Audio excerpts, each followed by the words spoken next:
शिमला जी सुबह सुबह अपना स्नान वगैरह करके अपने कमरे में माला फेर रही थीं। मुंह पर तो जय श्री राम चल रहा था, पर मन में कुछ और ही। उनके कमरे का दरवाजा खुला हुआ था, इसलिए बार बार अपनी बहू विद्या को रसोई में आते जाते देख रही थी। लगता है कल रात वाली ही बात है, लेकिन बहू से पूछे कैसे? वो जब भी कुछ पूछती हैं, तो विद्या बुरा मान जाती है बहुत जल्दी, और एक की जगह दो सुना देती है। पर आज तो बात कुछ और ही है। अपनी परेशान बहू को देखकर शिमला जी से रहा भी नहीं जा रहा था। आखिर जब बिल्कुल बर्दाश्त नहीं हुआ, तो अपनी माला को एक तरफ रखकर जैसे तैसे अपने शॉल को ठीक करते हुए सहारा लेकर खड़ी हुई और अपनी लाठी को टेकते हुए विद्या के पास जा पहुंची। अभी रसोई के दरवाजे पर पहुंची ही थी कि शिमला जी को देखते ही विद्या ने कहा, बस अम्मा जी, आपकी चाय तैयार हो गई है, अभी लेकर आती हूँ। आप अपने कमरे में बैठिए। क्यों ठंड में परेशान हो रही हो? शिमला जी विद्या के मुंह से ये बात सुनकर बिल्कुल हैरान रह गई। आज तक जिस बहू ने कभी चाय नाश्ते के लिए नहीं पूछा, आज वो अपनी मर्जी से अपनी सास के लिए चाय बना रही है। हर रोज तो जब तक सुबह 8 बजे तक घर में काम करने वाली कमली नहीं आ जाती, तब तक चाय नसीब नहीं होती, और आज 7 बजे ही। पिछले 30 सालों में जो नहीं हुआ वह आज कैसे? आखिर क्यों? खैर, शिमला जी लाठी टेकते हुए वापस पलटकर अपने कमरे में आ गई। लाठी को एक तरफ रखकर अपने पलंग पर खुद को कंबल से ढककर बैठ गई। थोड़ी देर में विद्या शिमला जी की चाय लेकर उनके कमरे में आई। उन्हें उनकी चाय पकड़ाकर उनके पास ही अपनी चाय भी लेकर बैठ गई। आज तो सब कुछ नया ही हो रहा था। कभी बहू उनके पास बैठना पसंद भी नहीं करती थी, और आज वो उनके साथ बैठकर चाय पी रही है। कमरे में बिल्कुल मौन पसरा हुआ था। ना शिमला जी कुछ कह रही थी कि ना ही विद्या। कुछ देर मौन के बाद अचानक विद्या की आंखों में से आंसू आ गए। शिमला जी ने अपने कांपते हुए हाथों से कप एक तरफ रखा और विद्या के हाथों पर हाथ रखकर बोली, क्या हुआ बहू? क्यों परेशान हो रही है? अगर तुझे ठीक लगे तो बता मुझे, क्या पता तेरी समस्या का कोई रास्ता निकल आए। शिमला जी के इतने प्यार भरे स्पर्श से विद्या की रुलाई फूट पड़ी। मुझे माफ कर दो अम्मा जी, मुझे माफ कर दो। जानती हूँ मैं आपके माफी के काबिल नहीं हूँ, पर फिर भी मुझे माफ कर दो। शिमला जी ने उसके सिर पर हाथ फेरते हुए कहा, अरे किस चीज की माफी मांग रही है तू मुझसे?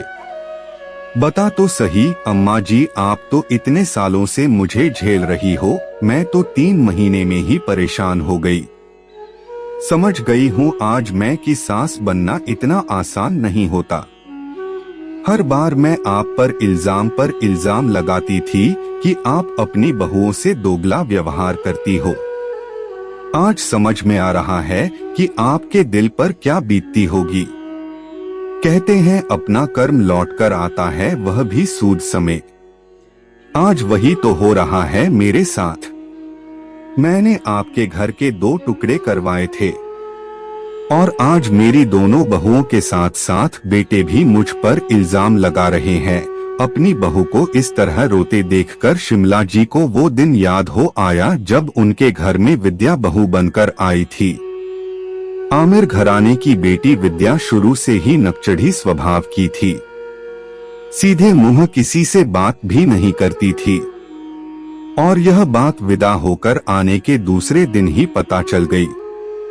यहाँ घर की खास रिश्तेदार महिलाएं सुबह कुलदेवी के यहाँ जाने के लिए विद्या और उसके पति रमन का इंतजार कर रही थी, पर अभी तक दोनों कमरे से बाहर नहीं निकले थे।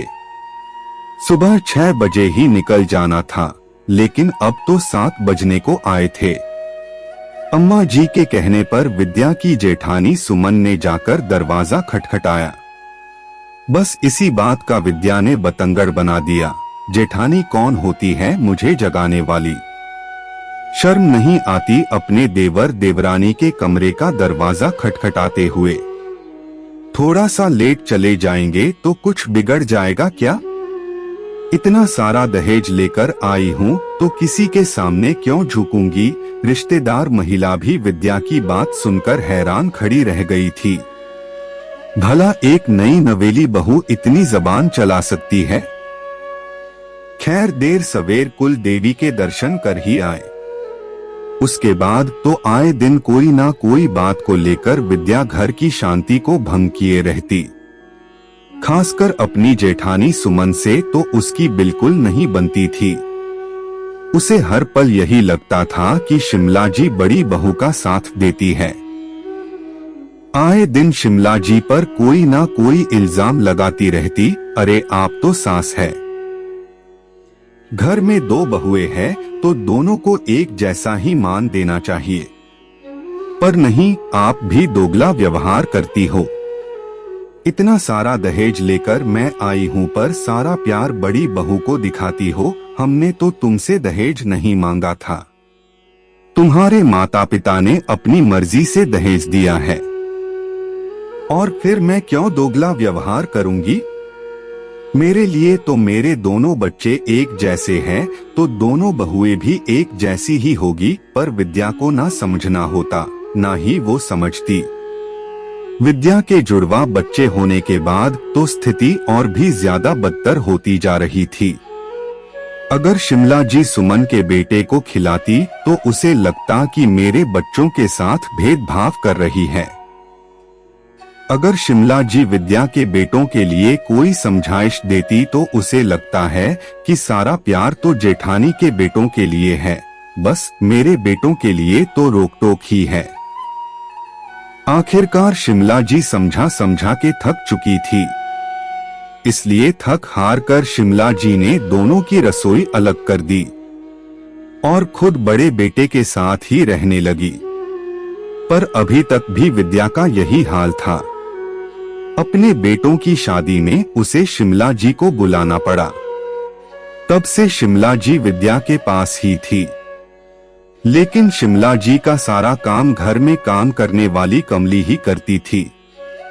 विद्या शिमला जी के कमरे में आकर झांकती तक नहीं थी और ना ही उनसे बात करती थी। दोनों बेटों की शादी एक साथ ही की थी तो घर में दो बहुएं एक साथ आई थी, पर एक जॉब करने वाली बहू तो दूसरी होममेकर। जॉब करना ना करना दोनों की अपनी मर्जी थी। विद्या ने किसी को रोका नहीं था, पर जॉब करने वाली बहू को लगता है कि मैं तो बाहर रहकर कमाती हूँ तो मैं घर का काम क्यों करूँ। वही घर संभालने वाली बहू को यह लगता है कि दूसरी बहू तो बन ठन के निकल जाती है, मैं क्या घर में नौकरानी हूँ। बस इसी बात को लेकर शादी के 15-20 दिन बाद ही दोनों में बहसबाजी शुरू हो गई। अब विद्या कुछ कहती है तो बहुएं बात पकड़ लेती, आप तो सास हो, अपनी बहुओं में पक्षपात करती हो। आपके लिए अपनी दोनों बहुएं एक जैसी होनी चाहिए। अभी तक तो दोनों बहुओं में ही बहस होती थी, लेकिन कल रात तो बेटे भी इसमें शामिल हो गए। विद्या ने बीच बचाव करने की कोशिश की तो दोनों तरफ से विद्या पर इल्जाम लगने लगे। जो कल घर में हो रहा था उसे देखकर विद्या को अपना किया याद आने लगा था।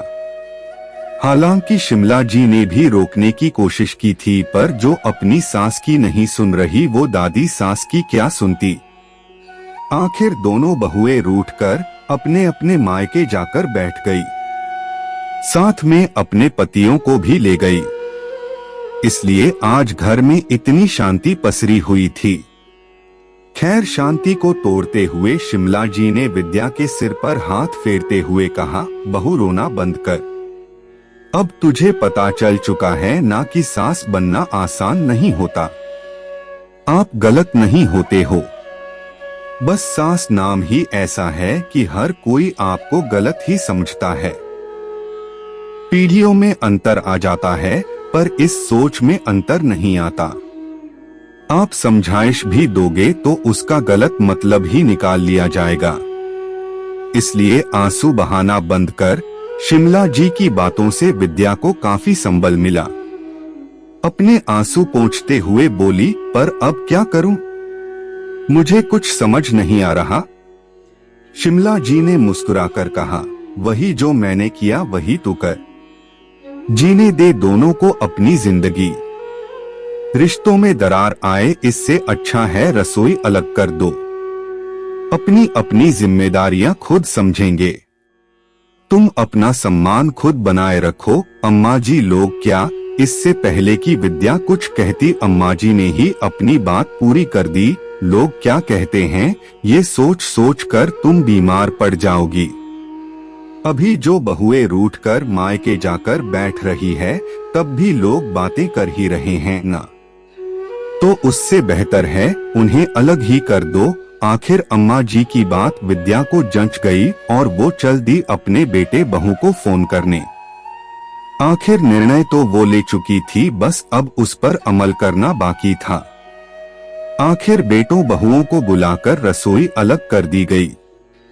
दोनों बेटों में से बड़े बेटे ने अपनी मां के साथ रहना ही पसंद किया, वही दूसरा बेटा घर के दूसरे माले पर शिफ्ट हो गया।